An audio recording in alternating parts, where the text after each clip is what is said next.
খেলার মাঠে সাফল্য গড়তে প্রতিভা কঠোর অনুশীলনের বিকল্প নেই। তবে সেই সাফল্যের আরেকটি বড় ভিত্তি লুকিয়ে থাকে প্রতিদিনের খাবারের তালিকায়।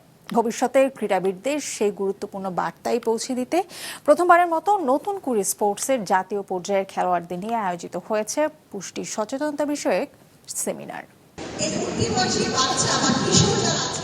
একজন ক্রীড়াবিদের ভালো পারফরমেন্স শুধু নিয়মিত অনুশীলন নয়, সুষম খাবারও দারুণ ভূমিকা রাখে। সেজন্যই নতুন কুড়ি স্পোর্টসের প্রথম আসরের জাতীয় পর্যায়ের অ্যাথলিটদের নিয়ে পুষ্টি বিষয়ক সেমিনার আয়োজন করেছিল যুব ও ক্রীড়া মন্ত্রণালয়ের নিয়ন্ত্রণাধীন ক্রীড়া পরিদপ্তর। দেশের ক্রীড়ায় পুষ্টিবিদদের এমন সরাসরি সংশ্লিষ্টতাও এবারই প্রথম।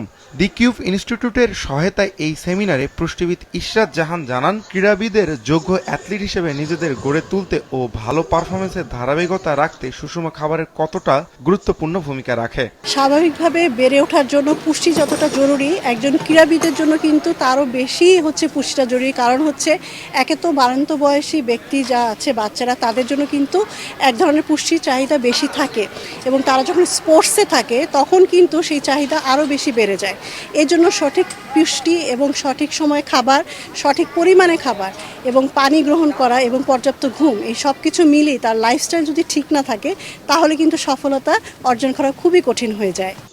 শুধু কি খাবার, সেই খাবার কখন কোন নিয়মে খেতে হবে, একজন অ্যাথলিটের জন্য কি ধরনের খাবার কখনোই খাওয়া উচিত না, মোদ্দা কথা অ্যাথলিটদের খাদ্যাভ্যাস এবং অপুষ্টির ক্ষতিকর প্রভাব নিয়ে আলোচনা হয় এই সেমিনারে। যারা আছে তারা সবচেয়ে বেশি লাইক করে জাঙ্ক ফুড টাইপের খাবারগুলো, কিন্তু আজকে এই সেমিনার আসার পর আমি বুঝতে পারি আসলে এগুলো আমাদের পরিহার করতে হবে। কারণ যদি নিজেকে এগিয়ে নিতে চাই, নিজেকে খেলোয়াড় হিসেবে গড়ে তুলতে চাই, তাহলে অবশ্যই এগুলো আমাদের পরিহার করতে হবে এবং সুষম খাদ্য গ্রহণ করতে হবে। আগে পানিটা একটু কম খেতাম, কিন্তু এখান থেকে জানতে পারলাম যে না, দিনে সর্বনিম্ন হলে 8 গ্লাস পানি খেতে হবে বা 3 লিটার পানি খেতে হবে, যেটা শরীরকে আরো ডিহাইড্রেট থেকে মুক্ত রাখবে। ভালো একজন চ্যাম্পিয়নের শারীরিক রুটিন সম্পর্কে জানতে পারলাম, একজন খেলোয়াড়ের সকালে কয়টা ঘুম থেকে করতে হবে, কি খাদ্যাভ্যাসটা কেমন হতে হবে ও শারীরিক পরিচ্ছন্নতা কেমন হতে হবে, শারীরিক চালচলন কেমন হতে হবে তা বিষয়ে জানতে পারলাম। এখানে আমাদের যে পুষ্টি আমাদের যে বিষয়গুলো শিখিয়ে দিয়েছেন, আশা করি ওই জিনিসগুলো যদি আমরা আমাদের জীবনে যদি লালন করতে পারি তাহলে একজন চ্যাম্পিয়ন হয়ে উঠতে পারবো।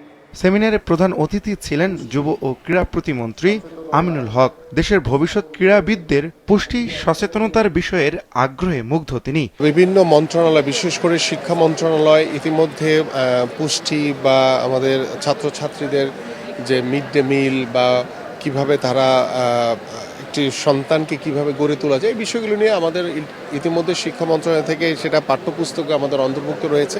পাশাপাশি অ্যাজ এ প্লেয়ার হিসেবে প্রতিষ্ঠিত হতে হলে খাবারটা খুব ইম্পর্টেন্ট একটি ইস্যু।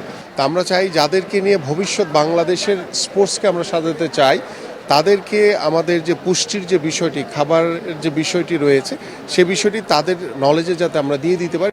মাঠের সাফল্যের গল্প আসে শুধু অনুশীলনের কারণে নয়, প্রতিদিনের খাদ্যাভ্যাসেও। সেই উপলব্ধিটাই এবার প্রথমবারের মতো নতুন করে খেলোয়াড়দের মাঝে ছড়িয়ে দিল এই পুষ্টি সচেতনতার সেমিনার।